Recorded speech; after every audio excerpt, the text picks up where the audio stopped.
Go for it. I'm going to call the NPRSA Board meeting of September 15th, 2021 to order.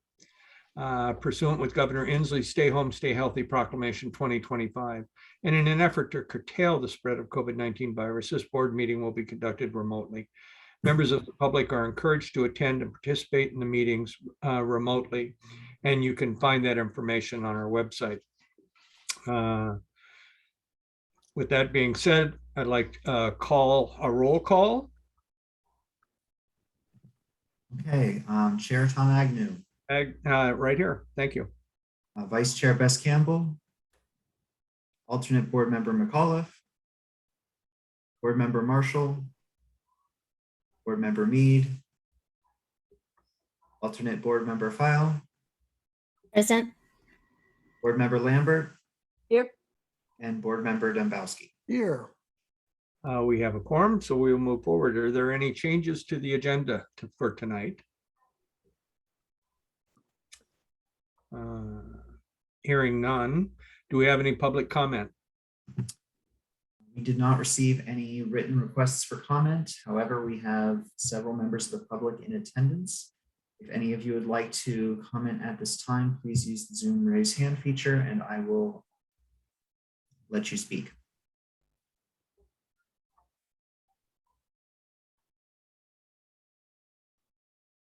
No comment at this time. No comment on this time. Moving on to the consent agenda. No items have been pulled. I'd entertain a motion. Mr. Chair, I move the consent agenda, which comprises of the minutes of August 18th and the vouchers from August 19th to the September 8th, 2021. I have a motion. Is there a second? Second, Councilmember File. Councilmember File, second the motion. Have a motion, have a second. Is there any discussion on the motion? With none being said, have a vote? Okay, Chair Agnew. Yes. Alternate Board Member File. Yes. Board Member Lambert. Yes. And Board Member Dembowski. Yes. Passes 4-0 with Board Members Marshall, Mead, and Alternate Board Member McAuliffe absent. And Vice Chair Bess Campbell. Okay. Well, it looks like we have a couple reports tonight from the North Shore Senior Center, briefing from Brooks Knight. Give me 1 second to put up our slides. Absolutely. Am I ahead of you? Just a lot. All right, we can all see the slideshow. Yes. We are on this one. Okay. Okay, good evening, everyone. Just a quick update on a few things going on. First, I will just say I think, are close to identifying our new CEO. So we've got some really strong candidates and fingers crossed that we are able to lure one of them to the senior center. I still don't have a timeline for transition. My hope is to see what their timeline is and how much overlap makes sense. But more to come on that. And I know we've got a handful of you actually who will be helping out with our panel interviews on Friday. So thank you in advance for your help with that. Programmatically, I'll just say, we are, because we do provide healthcare services, we are required by the state now to have all of our staff vaccinated. So we've been working through that, and we are also just kind of waiting in anticipation of some further direction from King County related to vaccination mandates for public gatherings, with an assumption that will likely impact our space as well. So waiting to hear more and to figure out how we will manage that. But as with much of the past year and a half or however long it's been, we are just kind of adjusting as we go, as the information changes. So but that said, we are continuing to expand programs and just trying to be as safe as possible as we move forward. A couple of facilities things to mention. huge thank you to Councilmember Dombowski for helping to secure some funding in the county budget for the outdoor sports court that we referenced. So I think that we have secured about $25,000 of the total $50,000 that will be needed to develop that space. So now that makes it a lot easier for us to find the balance of that. And so we're working on that right now and really hopeful that we'll have that at least funding secured by the end of the year so we can move forward in early 2022 with developing that space, which is pretty exciting. We did, I don't remember the timing on this, if this happened before or after the last meeting, but our live-in caretaker who had been on site for about 17 years actually has moved off-site and is living elsewhere now. So that frees up that space to be used a little bit differently. We don't really feel the need to have a live-in caretaker at this point. So we have submitted a facilities improvement request to NPRSA for some help with new flooring, new paint, and a few small repairs as kind of one chunk of work. And then the other piece of work that we are interested in doing and have asked for NPRSA support with, and I anticipate this will come to you later, I'm just giving this information to you now, is there is a bathroom in that unit. Obviously, it abuts to the public hallway on the second floor of the senior center, and we would like to essentially make an entrance into the bathroom from the hallway to make that bathroom a gender neutral bathroom and a bathroom that could accommodate caregivers, because we do have a lot of folks that often need help in the bathroom, and we do not have a single stall bathroom in that building. So it's a big need. I anticipate it will be a bigger need as we move forward. So we have asked for some help with that.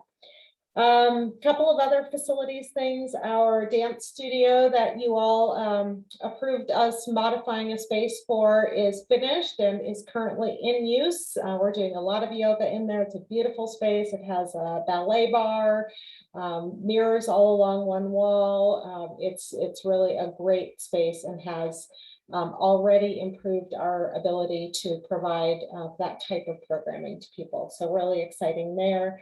And then finally, our coffee bar, which we got some private funds to kind of spruce up about a year and a half ago, is also completed.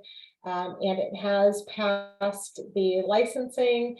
And so we are looking to open that, assuming all goes well with COVID protocol, we are looking to open that back up to the public in October, which would be a really, really big step for us in our reopening. I think, one of the things that we've managed to do is a lot of classes and programs, but that kind of social, non-structured social time is what a lot of our folks are really looking for. And our coffee bar was a primary space for that to happen. And so that's a really big deal for us.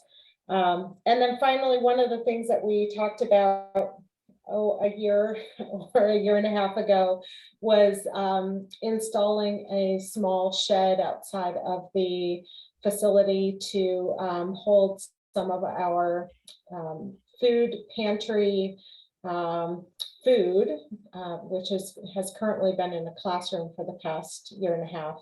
And that was installed a couple of weeks ago as well. And it's all been insulated now, and we're busy working on relocating some of the food out there to free up classroom space.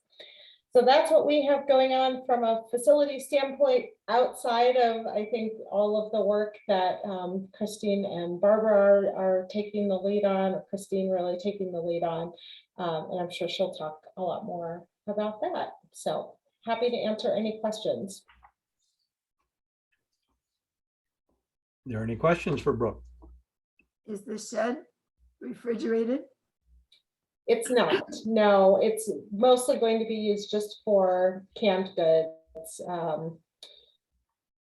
just extra space. Thank you.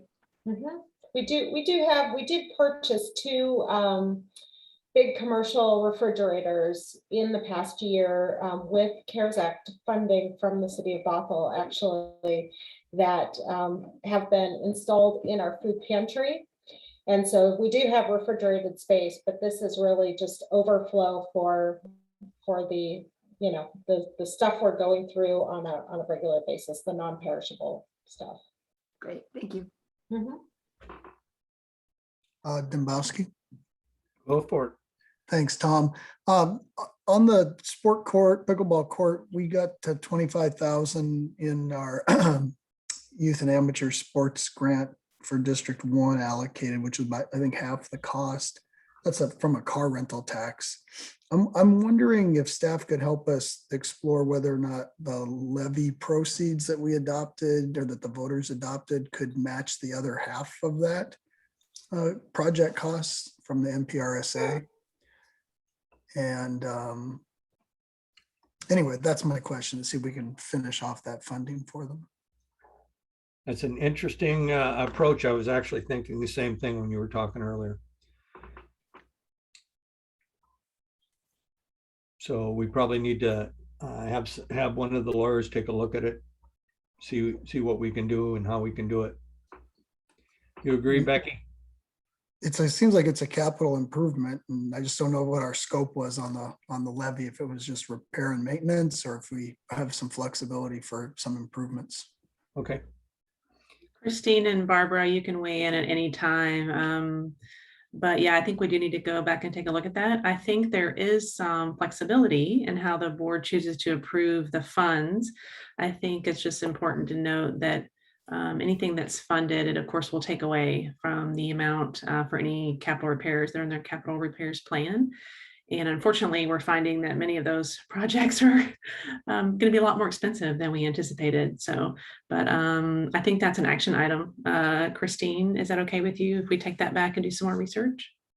Yeah, I can look into it for us. Okay. Perfect. Thank you so much. Any other questions? Well, thanks, Brooke, for that update.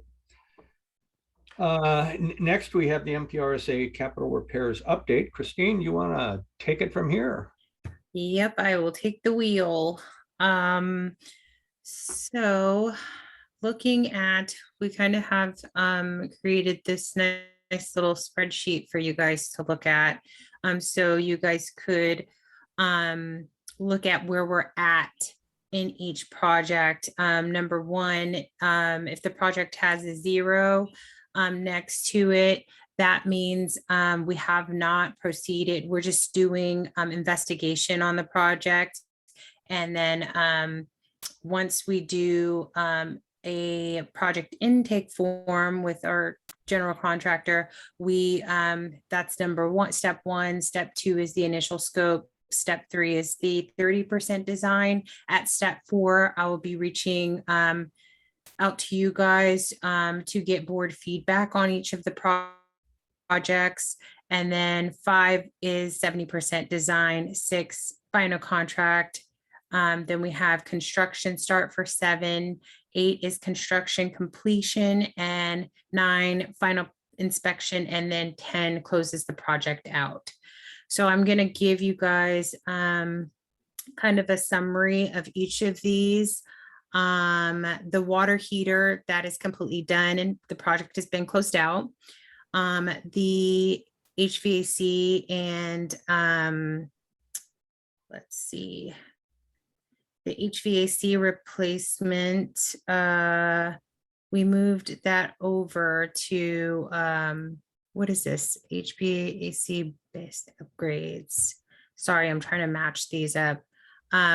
That's at 8. So we're in construction. The construction is complete with that. So we're looking to do a final inspection and then we can close that project out. The HVAC ionization filters and concrete repair. We are the concrete repair is complete. The ionization work is being scheduled. And just to kind of follow up with Brooke's comment about their COVID vaccination policy that they must comply with. Scheduling and getting vendors, finding vendors is going to be a little bit touch and go. And so our contractors are definitely working hard to make sure they're securing and scheduling work with vendors that are vaccinated when we need access into the building. So that may delay some of these projects, but we'll see. Next is the bathroom repairs. So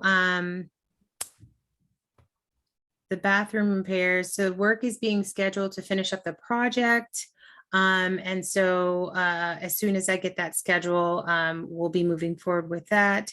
The envelope, no, we're not on that one yet. Sorry, elevated walkway. So we're waiting on the permit approval from the city. Actually, I heard that we just got that today for the elevated walkway, handrail finishing, and the pedestrian structural repairs. I do want to note and bring to the board's attention that the project budget for this was initially $15,000.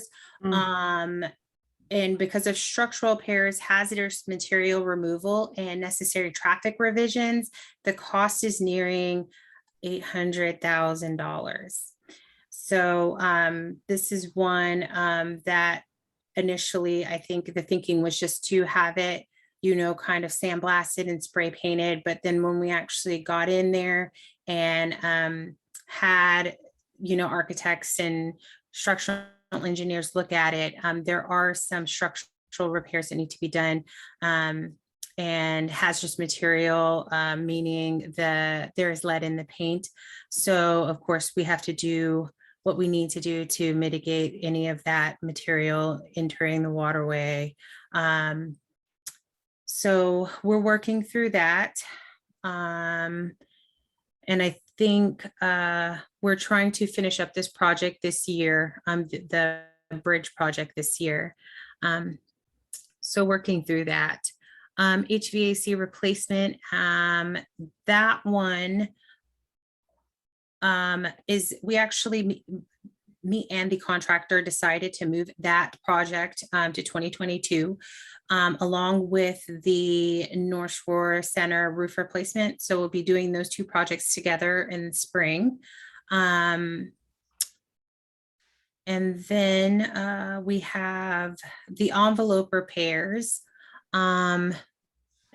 And so as you can see, that is that one. So we're at project intake there, and we have completed the scope walk, but we're waiting for initial scope from the contractors. And I also have a meeting to finalize the exterior paint options for both the envelope and the bridge with the folks at the senior center. So once I get feedback from Brooke and her people, then I will be bringing that forth to you guys to make sure we're all good with that. So we have, what do we have left? So we have the crawl space that is on hold right now. And we have the grease trap interceptor that I am still moving forward. So the project was originally put on hold, but because of lack of drawings, we didn't know where the actual grease trap was located. And the contractor originally wanted to do a locate and pothole the immediate area where they thought the grease trap might be to find it. But now I am exploring the idea of vectoring the lines and scope and doing a video scope to find the path to see exactly where it is. So I'm moving forward with that. And we have also the roof repairs at the Health and Wellness Center that we're still coming up with the initial scope. that I have scheduled possibly for the end of 2022, well, the end of the summer 2022. And then the bioswale, so this kind of just came up after looking through some documentation. We found out that the bioswale was not fully constructed at the initial install. The swale is about 40 feet shorter than it should be and is not functioning. It's not serving its purpose. And so right now I am waiting for the vendor to come back with a cost on that in a definite scope. So we're still in the investigation stages on that one. Does anyone have any questions regarding the capital repairs that we have and where we're at on those? Mr. Chair, Councilmember Lambert. thank you. So are you talking about the bioswale that's at the other building that's right along the river? The Health and Wellness Center, yes, ma'am. So I was on this council when we did the bioswale, and it was complicated. We had troubles with the contractor, but we were told that that passed inspection. So I think we need to go back, pull that company back, and then it was, I'm pretty sure it was approved because we had some issues to deal with. So Okay, I can look more into that. yeah, So yeah, I will definitely look into that and find out what happened there. and then on the bridge, did you say that went from 15,000 to 800,000? Yes, so from what I could find, the initial budget amount for the bridge was 15,000. From what I can guess or assume from that is that would have probably been a cost for painting. But when we actually had our contractor come out, they found, structural repairs that needed to be done to keep the integrity of the, basically the steel is splitting in some places. And so we need to have some welders come out and it's a good thing that we found it now and not, later, so that we can be more proactive than reactive about it. But yeah, there was some things that they found that we're going to need to address. So I'm not aware that we have almost 800,000 extra in the budget. And looking at your report, which is coming up later, so I won't get into it, but it doesn't look like our sales tax amount is going to be escalating to the point where 800,000 more approximately is going to be there. So are we going to have to at some point make a decision on what to come off the list, or what do we do? Well, right now, I feel like if we prioritize the list that we have, that we would be able to accomplish it. What we also have in our back pocket is the King County loan that you guys approved back in the summer. I haven't pulled the trigger on that yet because I want to see if we can make this work without having to pull out a loan for funding. But I'm confident that if I can do this strategically, we'll be able to pull it off. So I'm keeping a really close eye on the budget, and next month, I believe I will be proposing the 2022 budget to you all. So yeah, I think that we should be okay, but that's also, if nothing else happens where we have to be reactive and spend some money. So but we'll work through it, and when it does come that time, I will definitely reach out to you guys. So if I can interject here a little bit as well. So yeah, this is a big conversation. Christine and I talked a little bit about this. I think it's a combination of a few things, to be honest with you. I think our original staff did the best estimates with the information they had at the time. So I think some things were really under budgeted. What I appreciate about our conversations with Christine is that she's kind of taking a kind of a look at everything right now and trying to get her arms around the estimates, the budgets, how we did the vendor contracts, what services we were paying for in the past that perhaps maybe we don't need to pay for now because Christine does have more experience in some areas. And so it is, it's a bit shocking. And I do think we have to take kind of an overall look at the capital repairs plan and the finite amount that this levy is.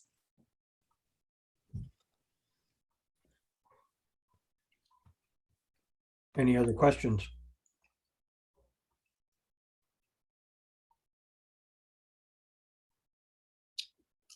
Oh, this is Rod. I guess I'm just following up on the bridge.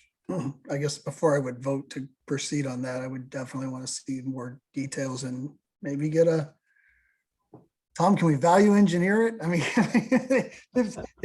800,000, that's a chunk of change. I It is mean, a chunk of change. and just what our alternatives are. I don't know the functionality of that pedestrian bridge. I mean, I get that it gets its grade separation, but is there a worst case scenario, an at grade, alternative? Do we let the bridge age out?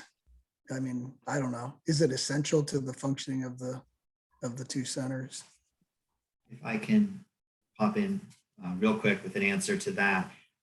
Some sort of structure is required where the bridge is to meet fire code. There has to be a second floor exit out of the Health and Wellness Center and the Senior Center at pretty much the location the bridge is, or else there's only the one set of stairs. That doesn't meet code. So if we took the bridge out, we would have to replace it with essentially external fire escapes coming down from the current doors. And I think we could look into the numbers, of course, but I think by the time that we factor in the cost of removal of the current bridge plus the installation of those fire escapes, then we might not be saving any money. But we can look into it. Yeah. If that's something the board is interested in. Yeah, we can definitely look into it. And when I get the 30% project design, I will be reaching back out to you guys for board feedback before we move forward with the 70% design. So we will be talking about this again. Thanks for that additional information. I guess before we even go spend 30% or 30% design, unless that's not a lot of money, maybe we could get the assessment from the contractor of like what exactly has been discovered there. Yep, I can get that to you guys. Thank you so much.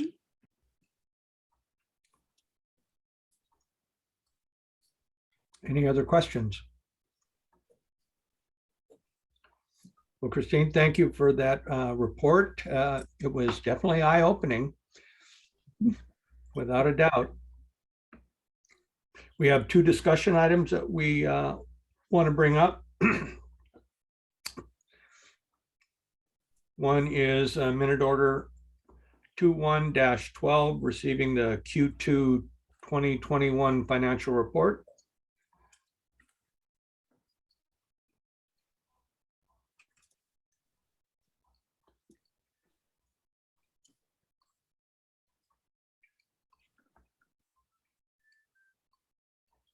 Christine, is that you?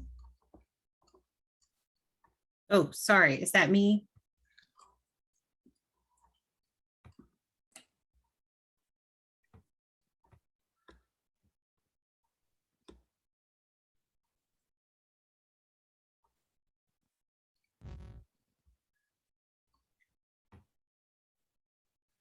I can walk us through it if you'd rather, Christine. Sorry. Okay. Can you guys hear me now? Yes. Okay. Sorry. Technical difficulties. I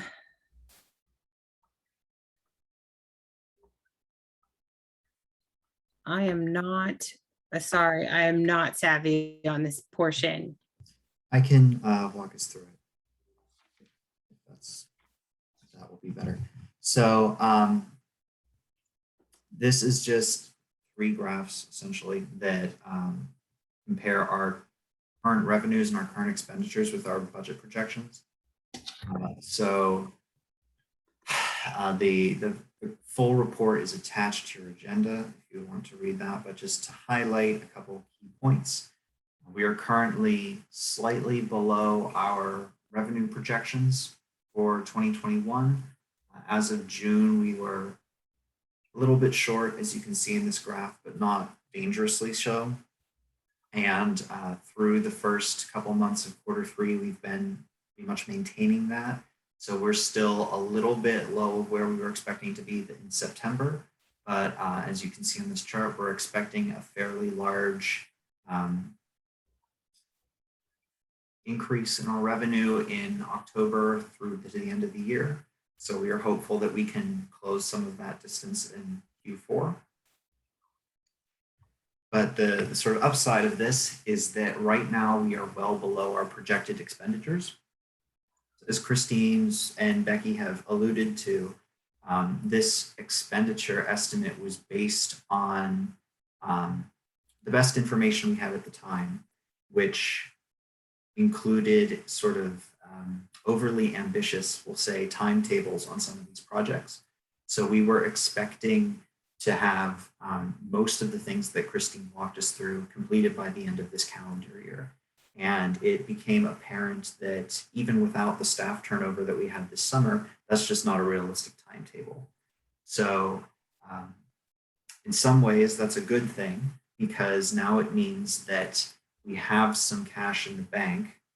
I'll go over exactly how much in the next slide, so that whenever we get into next summer and we start looking at some of the really expensive projects, worse than the bridge even, right? We're going to have some money available. So we're not going to be at a point where we are completely out of money at the end of this year. So in terms of our balances, right now we have 1.7 million approximately in our general fund. Again, we're expecting that to go up to around 2.2, 2.3 by the end of the year.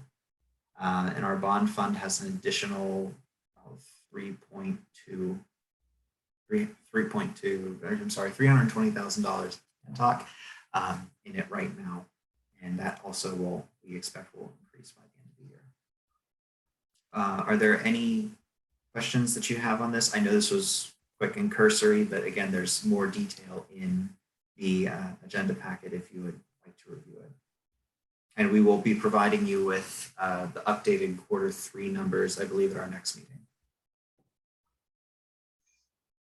It looked like there was work being done in the report. So how could the construction fund have zero when there was? The construction fund was an old third fund that we had in addition to our general and bond funds. It was left over from the construction of the buildings, and it had, I think, $183 in it that had just been sitting there for years. So earlier this year, I don't remember if the board formally approved this, but I do remember that Carly had mentioned this. We closed out that fund by moving the remaining balance into our general fund so that we only have these two accounts that we have to maintain and track. Thank you. Should we just take it off the slide then, Barbara? I think we can safely remove that for Q3, yes. Brooke, did you have a question too? Yeah, can you remind me, did we already tap into the $500,000 minus admin fees that we got from the state? And is that revenue already reflected here? I know it was a cost DOT reimbursement. Yeah. Give me 1 second to check that.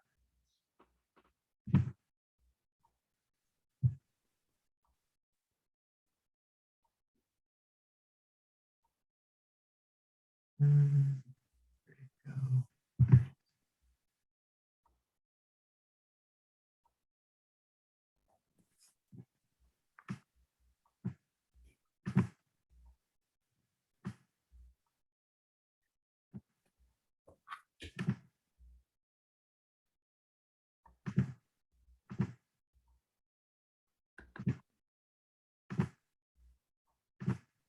Christine, while she's checking on that, can I ask you kind of a general question going back to the budget estimates? Yes. Do the contractors or do you have any sense? I know that, construction costs are really high right now and supplies are really high right now for a variety of things. Do we have any idea if how that's impacting the pedestrian bridge project, or is it negligible? So I believe when I met with the contractors on it, the cost, the bigger costs are the structural repair, and then the hazardous material removal. And then also, because of the structure, all of like the scaffolding and all that has to take place, and the taping, they have to tape off part of, it's just a lot of labor hours. But I can look into material costs, Yeah. see if that, affects it. I know that material costs will probably affect more of like the envelope repair versus the bridge, but. Okay. Brooke, to answer your question, I am seeing a deposit of about $90,000 in March. It's unclear from this document if that's the DOC grant or if that's something else. I can double check that. I think, however, that the way that grant works isn't, and correct me, Becky, if I'm wrong, but if I'm remembering right, that isn't a grant where we just get $500,000. That's a grant where with each project we do, we have to submit a reimbursement form.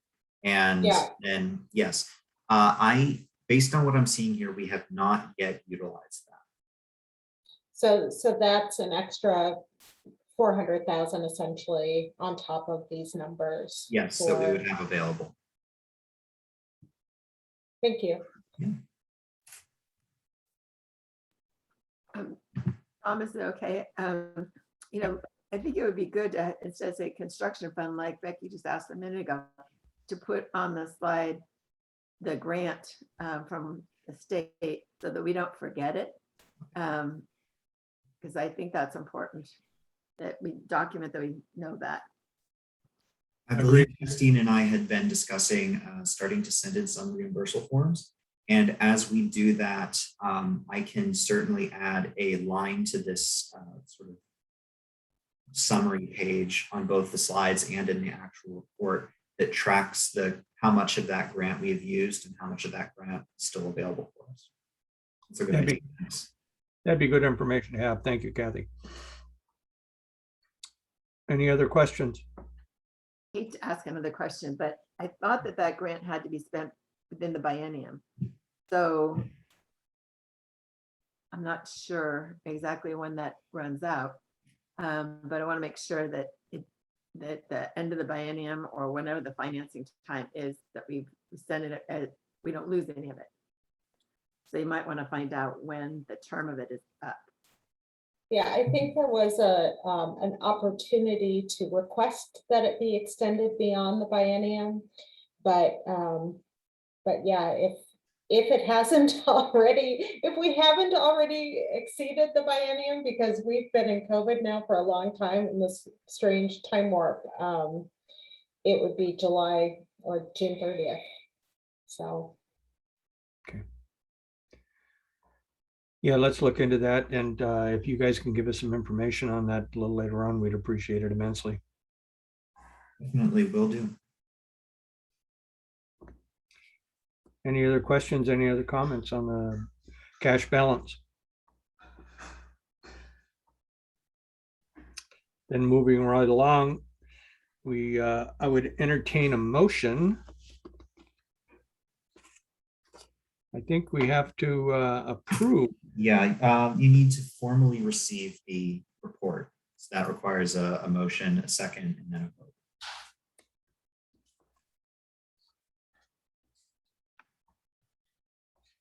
So are we entertaining a motion?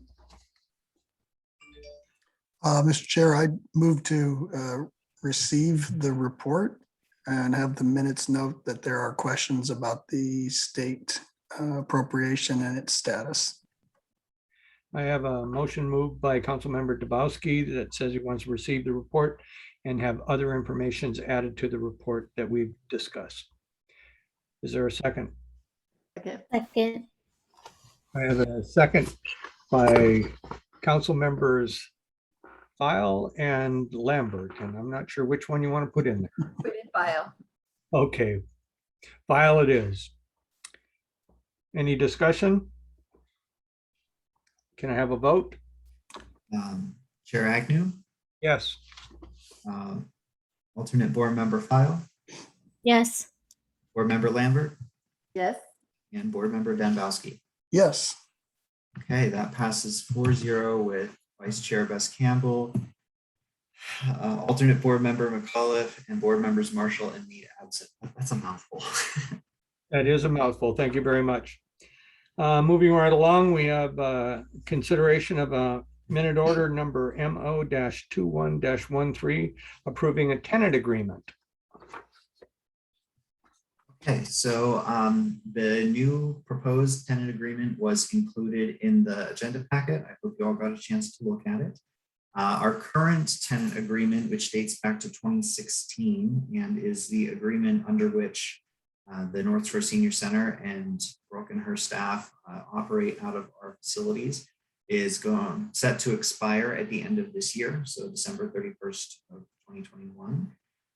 Christine, Becky, and I have been working with Brooke and some of the folks at the Senior Center to draft a new tenant agreement, which contains most of the stuff that's in the current agreement. It makes a couple changes based on some things the board have indicated that they would like to see, and also to sort of bring the specifics of the tenant in line with some of the strategic priorities that the board has already adopted, specifically your risk mitigation priorities and your sort of fiscal responsibility, capital expenditure priorities. So there's 4 highlights that I want to draw your attention to in this new agreement. The first is that the North Shore Senior Center will have greater operational autonomy under this agreement. Under the current agreement, technically, the Brooke is supposed to present the board with proposed programming and proposed rentals, and that's just a lot of information that I don't know that the board really wants to have to vote on. I think we would like to let the Senior Center sort of run its own business. The other thing that I've included here is I have increased the amount that the Senior Center can spend on reversible improvements that it's paying for out of its own pocket from $1,000 to $10,000, as the board has discussed in previous meetings. All of that together, it doesn't reduce our oversight, but it reduces how much we sort of have our fingers in the Senior Center's business. And this is good both in terms of its ability to function quickly and be responsive to changing situations, but it also helps with risk management a little bit, because not to go down too deep of a rabbit hole, but as I was researching this tenant agreement, I saw that we could run into some potential legal trouble if there's a lot of organizational enmeshment between us and the Senior Center, especially when it comes to record keeping, sort of my area. So this greater operational autonomy, on top of its obvious benefits, also reduces our legal exposure. So it's a win all around. The second thing I want to draw your attention to is that we are clarifying distinctions between capital and non-capital repairs to be performed on the buildings. Historically, there's been some fuzziness there, and this agreement makes it very clear which repairs are the responsibility of the NPRSA because they are capital improvements, and which repairs are the responsibility of the Senior Center because they're not capital improvements, they're just routine maintenance. There is provision in this for the Senior Center to petition the NPRSA to help reimburse costs that it has incurred performing routine maintenance.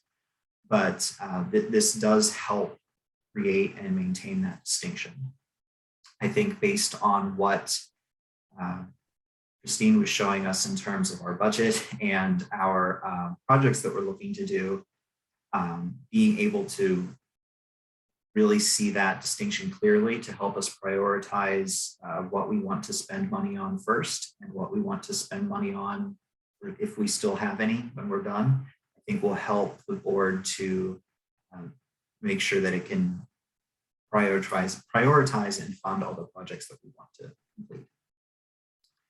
The third item is that we're establishing a preventative maintenance schedule. This is something that the senior center will adhere to help extend the life of the facilities and their systems. The hope being that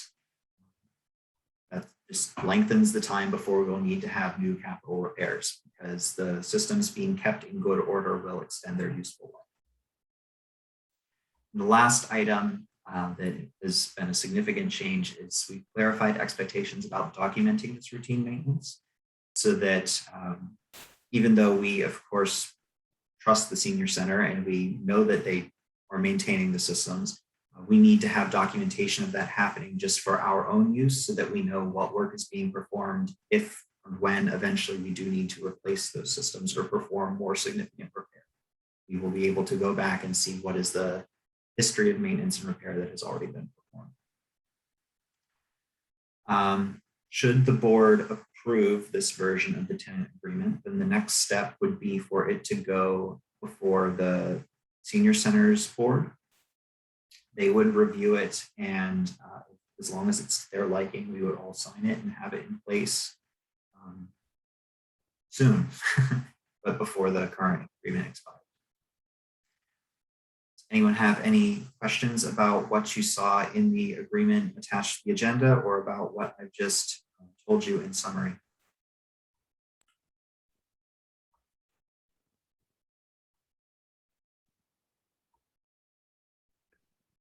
I think everybody's digesting it at this point in time. I know it's a lot. Can we hear from Brooke, who's had to kind of work under the existing one, what her thoughts are? Sure, yeah. Yeah, we worked really closely with first Kelly and then with Becky and Barbara and Christine on this revised tenant agreement. And I think we feel really good about it. There are a lot of things in the existing tenant agreement that are fuzzy, I think is the word Barbara used. And so this really helps to clarify expectations so that we can better meet them. And it does, I think it does give us a little bit more, it really defines our role versus the role of NPRSA much more clearly. I think we feel good about it. Good. Are we looking for a motion to approve the agreement form? Came right out of my mouth. So Absolutely. moved. We have a motion by Councilmember Despowski to approve minute order MO 21-13. Do I have a second on that motion? So moved. Karina File. Councilmember File has seconded the motion. Is there any discussion? With no discussion, I'd like to have a vote. Agnew? Yes, move it. Okay. Alternate board member File, Yes. board member Lambert, Yes. and board member Dembowski. Yes. Okay, that passes 4-0 with Vice Chair Bess Campbell, alternate board member McAuliffe, and board members Marshall and Mead. I just want to say thank you to Barbara and Brooke's team for doing this negotiation on this tenant agreement. I know they made it sound pretty easy and seamless, but Barbara did an incredible amount of work on this. And just to see the way that Brooke worked through different verbiage and paragraphs and issues with us was really helpful. And we just really appreciate that, Brooke. Yeah, Brooke's going to be hard to replace. Oh, Yes. impossible. Yeah, Yes. no question about that. I'll add my thanks too, and just, it gives me a little shivers because when we were broke and the repair bills were piling up, we went and looked at the agreement. Councilmember Lambert's nodding to try and figure out, well, who's supposed to pay for this? And it was like, well, you pay for it. No, you pay for it. And what's lovely is now we can just negotiate who's supposed to pay for it. And I think we're both in a better place. So I feel really grateful to where we are, and I thank you for all your work on it. Here. to add to that, that when we didn't have any money, which was a lot of the time, you know, Brooke went ahead and made sure that the people that had to be in overnight when the door didn't close and when the water was coming in and when this was happening, that, you know, she made it happen and made it work so that we could patch it together until we actually got it together. So not only is Brooke wonderful, but her passion and her ingenuity and her I can get it done no matter what has really kept the center afloat through many, many issues. So you are appreciated. You're here. Well, thank you. And as much as I would love to take credit for all of that, I think you all know that it was all of your work that helped to make that possible. And also all of the amazing people on my team, many of whom are on this call. And hopefully they will all still be around and keeping up with the good work. So I don't anticipate there's going to be any hitch in our progress here as we move forward. Brooke, is this your last NPRSA meeting? I don't think so. Okay. Good. Good. Otherwise, we'll have to go find her. Oh, I think we can do that. We have to travel a little north to find her, but I think we all share the same sentiments about Brooke. There's no question about that.